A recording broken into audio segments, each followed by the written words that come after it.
আজকের এই বিশেষ আয়োজনে সবাইকে স্বাগত। আমরা কিন্তু আজ এক দারুণ যাত্রায় বের হতে চলেছি।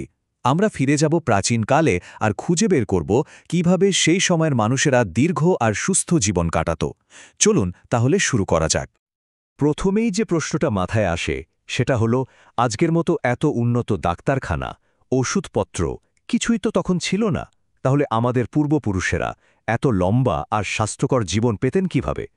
এই প্রশ্নটা নিয়েই কিন্তু আমাদের আজকের পুরো আলোচনা। তাদের দীর্ঘ জীবনের রহস্যের প্রথম আর সবচেয়ে বড় স্তম্ভটা ছিল তাদের খাবার দাবার। মানে তারা যা খেতেন সেটাই ছিল তাদের সুস্বাস্থ্যের আসল ভিত্তি। তো কী ছিল তাদের খাবারের মূল মন্ত্র? চলুন একটু গভীরে যাওয়া যাক। তাদের খাবারের নিয়মগুলো ছিল কিন্তু অবাক করার মতো সহজ, কিন্তু দারুণ কাজের। তারা খেতেন প্রাকৃতিক আর গোটা শস্য বা ফলমূল, মানে যা সরাসরি প্রকৃতি থেকে পাওয়া যেত। তাদের খাওয়া দাওয়া ছিল পুরোপুরি ঋতু নির্ভর, মানে যখন যে ফল বা সবজি ফলত ঠিক সেটাই খাওয়া হতো। আর একটা বড় ব্যাপার ছিল পরিমিতিবোধ, অর্থাৎ কখনোই অতিরিক্ত খেতেন না। আর হ্যাঁ, গাঁজন করা বা ফার্মেন্টেড খাবার, যা তাদের পেটের স্বাস্থ্যকে দারুণ রাখত। আজকাল আমরা যাকে বলি আর কি ভালো মাইক্রোবায়োম। আচ্ছা, একবার যদি সেই সময়ের আর এই সময়ের খাবারের প্লেট পাশাপাশি রাখি, পার্থক্যটা কিন্তু আকাশ পাতাল। প্রাচীন প্লেটটা ছিল একদম সাদামাটা প্রাকৃতিক জিনিসে ভরা, আর বেশিরভাগটাই ছিল গাছপালা ভিত্তিক। আর অন্যদিকে আমাদের এখনকার প্লেট প্রায় দেখা যায় প্রসেসড আর জটিল সব উপাদানে ভর্তি, সাথে প্রাণীজ আমিষের বাড়াবাড়ি তো আছেই, আর খাবারও আসে সারা বিশ্ব থেকে সারা বছর ধরে। এই পার্থক্যটাই কিন্তু স্বাস্থ্যের ওপর একটা বিরাট প্রভাব ফেলে।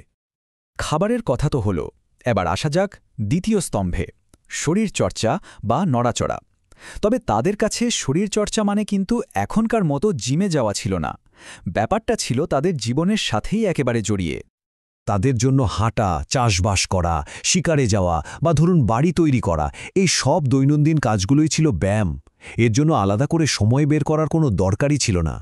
এই যে সারা দিনের এক নাগাড়ে নড়াচড়া, এটাই তাদের শরীরকে শক্তপোক্ত আর সচল রাখত। আচ্ছা, শরীরকে শান্ত রাখতে তারা খুব সহজ কিন্তু ভীষণ শক্তিশালী একটা কৌশল কাজে লাগাতেন, আর সেটা হলো মন দিয়ে শ্বাস নেওয়া। এই তিনটে সাধারণ ধাপ, প্রথমে শান্ত হয়ে বসা, তারপর বুক ভরে গভীর শ্বাস নেওয়া, আর সবশেষে আস্তে আস্তে সেই শ্বাস ছাড়া।